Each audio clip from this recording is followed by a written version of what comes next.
जी हाँ दोस्तों, तो क्या इसलिए राबड़ी को टारगेट कर रहे हैं सम्राट? अब्दुल बारी सिद्दीकी ने ही खोल दिया राज। आरजेडी के दावे से मची हड़कंप। क्या फंस गई बीजेपी? तो अब क्या करेंगे नीतीश? दोस्तों, क्या देश में विपक्ष की अब कोई जगह नहीं बची है? क्या भारतीय जनता पार्टी का डबल इंजन विपक्षी नेताओं को रौंदने के लिए उतारू हो गया है?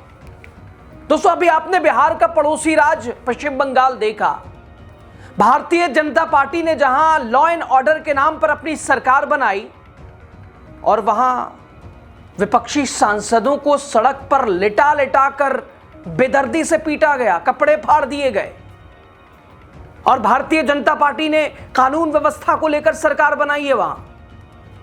तो सवाल उठता है, बंगाल में विपक्षी सांसदों को पुलिस और बीएसएफ के सामने पीटा जा रहा है और बिहार में पूर्व मुख्यमंत्री के घर के बाहर पुलिस खड़ी हो जाती है और अड़ जाती है कि बाहर निकलिए।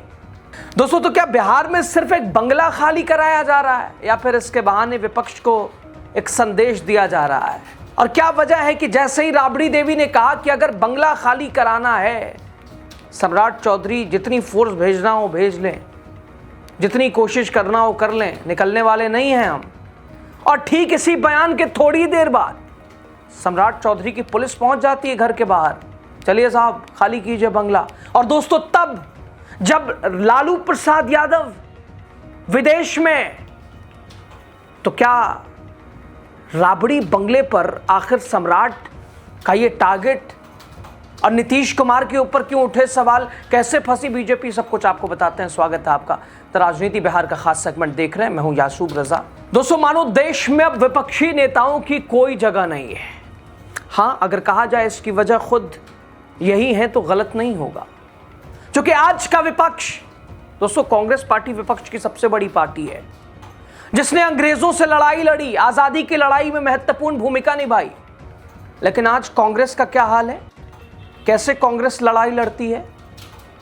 बस 4 पोस्ट कर दिया सोशल मीडिया पे, 1 प्रेस कॉन्फ्रेंस कर दिया, विपक्ष का काम हो गया। तो साहब लीजिए, अगर आप दबिएगा तो चढ़ने वाले तो बैठे ही पड़े हैं। मौका मिला है जमाने बाद। दोस्तों, एक तरफ बिहार में लालू प्रसाद यादव इलाज के लिए सिंगापुर गए हुए हैं, विदेश में। इससे पहले भी जब जब वो पटना से दूर जाते रहे हैं, राबड़ी आवास चर्चा में आता रहा है। राबड़ी आवास को खाली कराने की कोशिश होती रही है, नोटिस हालांकि कई बार आ चुकी है, लेकिन राबड़ी देवी अड़ गई हैं, खुली चुनौती दे रही हैं। किसी भी सूरत में बंगला खाली नहीं करेंगे, जो करना है कर लो।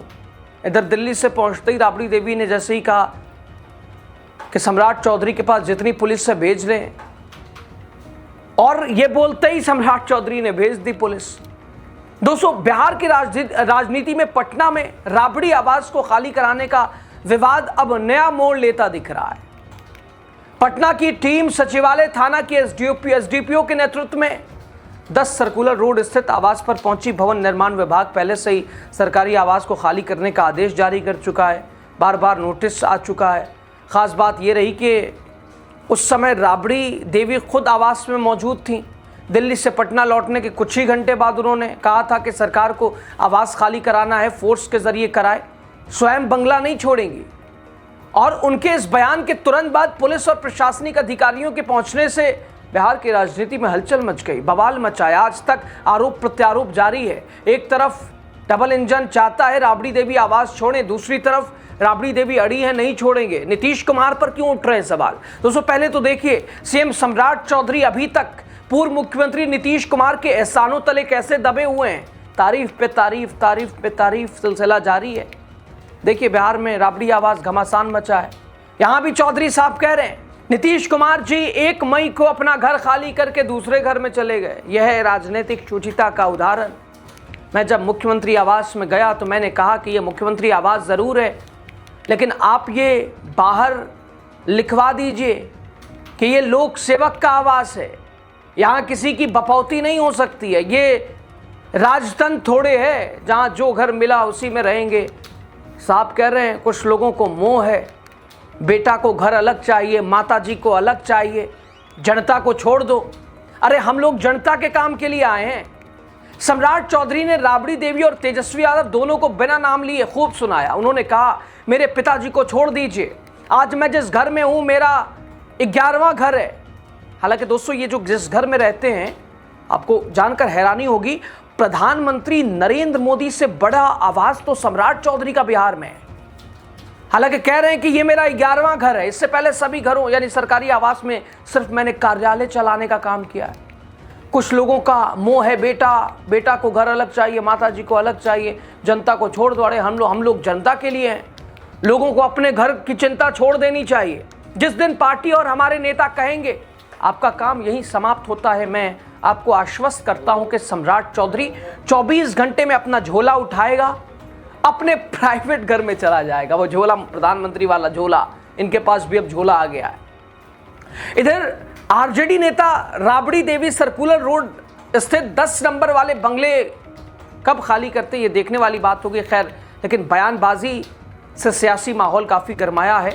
आरजेडी की ओर से सम्राट सरकार पर, क्योंकि टारगेट सम्राट सरकार कर रही है, आरजेडी के राष्ट्रीय प्रधान महासचिव अब्दुल बारी सिद्दीकी ने घेरा है।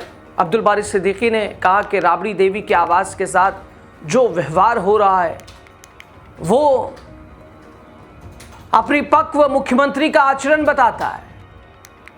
विपक्ष का काम सवाल उठाना है। जब भी विपक्ष को दबाने की कोशिश की गई, जनता ने जवाब दिया है। वर्तमान स्थिति में बिहार की सत्ता दल का मानना है कि विपक्ष उनके हाँ में हाँ मिलाए। अगर विपक्ष हाँ में हाँ मिलाए तो फिर उसे टारगेट किया जाए, अगर हाँ में हाँ ना मिलाए तो टारगेट किया जाए। टारगेट हो रहे हैं, टारगेट भी अलग अलग तरीके से किया जा रहा है। दोस्तों, अब्दुल बारी सिद्दीकी ने सरकार पर हमला करते हुए कहा कि बिहार कैसे तरक्की करे, विकसित राज्य कैसे बने, गरीबी रेखा से कैसे ऊपर उठे, इस पर सरकार का ध्यान नहीं है। सरकार विपक्ष को डरा रही है, धमका रही है।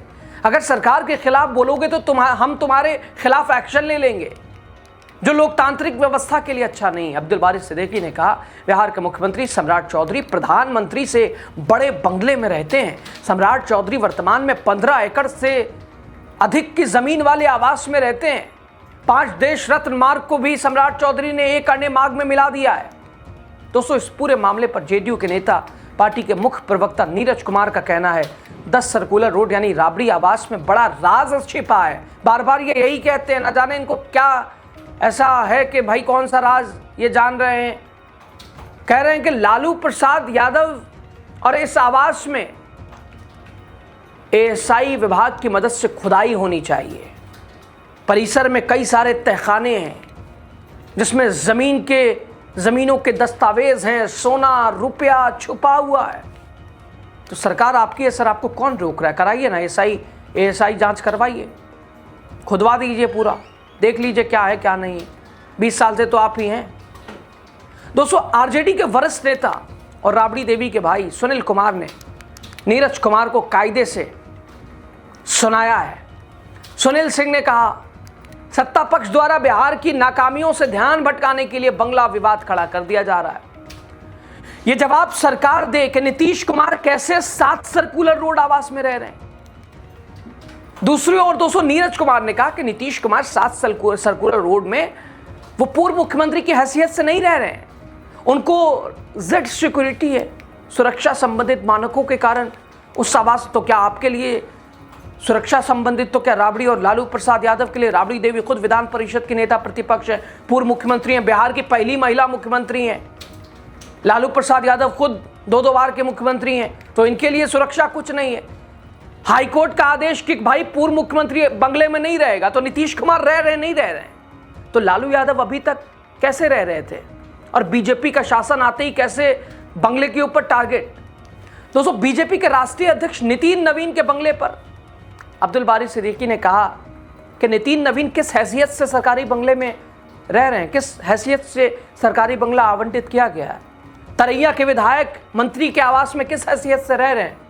11/13 नंबर बंगले में पूर्व मंत्री राजू सिंह किस हैसियत से रह रहे हैं। दीपक कुमार रिटायर आईएएस, वो किस हैसियत से बड़े मकान में रह रहे हैं। इसी तरह राज्यसभा सांसद संजय झा, उपेंद्र कुशवाहा, आखिर ये किस हैसियत से बंगले में रह रहे हैं?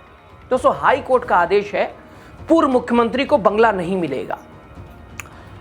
और नीतीश कुमार भी अब मुख्यमंत्री थोड़ी ना, वो भी लेकिन बंगले में रह रहे हैं। तो फिर लालू यादव और राबड़ी को ही क्यों टारगेट? देखना होगा। राबड़ी देवी अड़ी हैं, जो करना है कर लो। और इधर नीरज कुमार के भी हल्क में इनकी भी हसरत पूरी कर देनी चाहिए। कौन से तहखाना की फिक्र पड़ी है इनको, खुदवा के दिखवा दें इनको क्या मिल रहा है, न जाने कौन सा क्या गाड़ रखा है इन्होंने ही। अब 10 सर्कुलर रोड क्या राबड़ी देवी खाली करती हैं? हालांकि उनको नया आवास आवंटित हो चुका है। एक मंत्री को राबड़ी देवी वाला यह आवास आवंटित किया गया और शायद इसीलिए हटाने की कवायद। इस पूरे विवाद को किस नजरिए से आप देखते हैं, राय दीजिएगा। शुक्रिया।